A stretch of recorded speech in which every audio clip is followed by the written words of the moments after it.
आदि शक्ति जगत जननी जगदम्बा अम्बा को प्रसन्न करने के लिए और भगवान देव अधिदेव महादेव को प्रसन्न करने के लिए,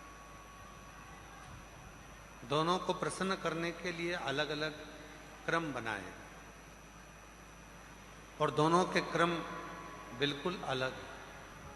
शक्ति को प्रसन्न करना है, माँ दुर्गा भवानी को प्रसन्न करना है तो अग्नि के माध्यम से माँ आद्य शक्ति दुर्गा भवानी प्रसन्न हो जाती है, अग्नि के माध्यम से। इसलिए जब अष्टमी की तिथि होती है, नवमी तिथि होती है, सप्तमी तिथि होती है, अष्टमी तिथि होती है, नवमी तिथि होती है, ये सारी जो तिथियां होती हैं, इन सारी तिथियों में हम माता रानी को थोड़ी अग्नि जलाकर धूप छोड़ते। देवी को प्रसन्न करने के लिए अग्नि की जरूरत पड़ती है और महादेव को प्रसन्न करने के लिए एक लोटे जल की जरूरत पड़ती है। अब मत छेड़िए, करबद्ध निवेदन है आप लोगों से, थोड़ा चल लेने दो। देवी को प्रसन्न करना है तो अग्नि की जरूरत पड़ेगी और मेरे महादेव को अगर प्रसन्न करना है तो एक लोटे जल की जरूरत है। अब कई लोग कहते हैं गुरुजी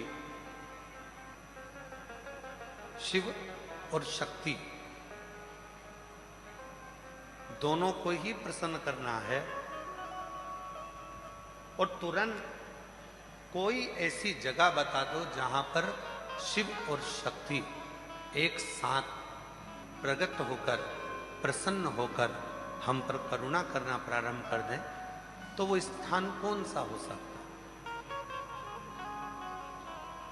तो शिव महापुराण में उमा संहिता में एक स्थान ऐसा बताया, बेलपत्र का वृक्ष। उस बेलपत्र के वृक्ष के नीचे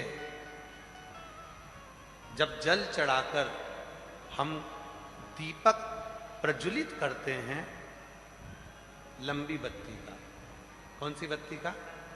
वो रुई की जो लंबी बत्ती होती है, उसको घी में डुबोकर हम दीपक प्रकट करते हैं। उस समय पर शिव और शक्ति दोनों ही प्रसन्न होकर हमें वर प्रदान करना प्रारंभ कर दोनों। अब दीप किसके लिए लगाया तुमने? शक्ति के लिए। जल किसके लिए चढ़ाया आपने? देवाधिदेव महादेव। दोनों को प्रसन्न कर। और देवी को जब कोई दीप लगता है, कुल देवी को, मां आद्य शक्ति जगत जननी जगदम्बा दुर्गा भवानी को, मां वीणा वादनी को, मां शारदा को, मां संतोषी को, मां लक्ष्मी को, मां जगत जननी दुर्गा भवानी को, कोई भी माता को यदि दीपक लगाया जाता है तो वो बत्ती गोल नहीं होती, वो फूल बत्ती का नहीं होता। मां आद्य शक्ति मां जगत जननी दुर्गा भवानी को, लक्ष्मी को, शारदा भवानी को, मां वीणा वादनी को, मां पार्वती को, भगवान मां आद्य जगत जननी दुर्गा भवानी को अगर कोई दीप लगाया जाता है तो वो बत्ती हमेशा लंबी हो। लंबी बत्ती क्यों? गोल बत्ती क्यों नहीं? तो कहा जब हम मां आद्य शक्ति जगत जननी को लंबी बत्ती का दीपक लगाते हैं तो हमारा वंश बढ़ता चले जाता है, वो वंश घटता नहीं, वो वंश नहीं घटता, बढ़ता।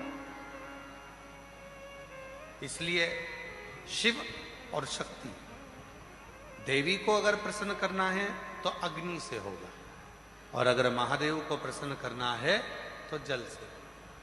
तो कोई ऐसा स्थान जहां पर ये दोनों हम क्रम करें और हमारे ऊपर शिव और शक्ति की करुणा बरसे, तो कहा वो है बेलपत्री का वृक्ष। पहले जल समर्पित करो, उसके बाद लंबी बत्ती का अगर एक दीपक भी हमने महीने भर में एक बार भी लगा दिया तो याद रखना शिव और शक्ति हमारे जीवन में इतनी तरक्की देना प्रारंभ करते हैं कि हमारे सारे मार्ग सुलभ होते चले। एक और मैंने तेरे ही भरोसे बाबा तेरे ही भरोसे हवा बिच उड़ती जागी बाबा डोर हथो छठी नाम कटी जागी भोले मैं तेरी पतंग शंभू मैं तेरी पतंग हवा विच उड़ती जागी बाबा डोर हथो छठी नाम कटी जागी। शिव कथा कर रही है। अनलासुर एक ऐसा असुर था जिसने शिव और शक्ति दोनों से ही वर प्राप्त करे।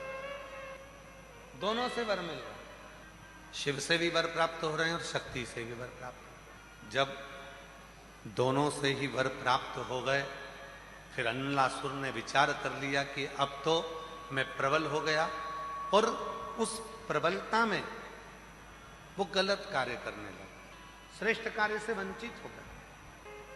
और शिव कथा क्या कहती है? पद मिले, प्रतिष्ठा मिले, धन मिले, वैभव मिले, सत्ता मिले, कुर्सी मिले, तो प्रयास करना उसका सदुपयोग करना, दुरुपयोग नहीं, सदुपयोग करना।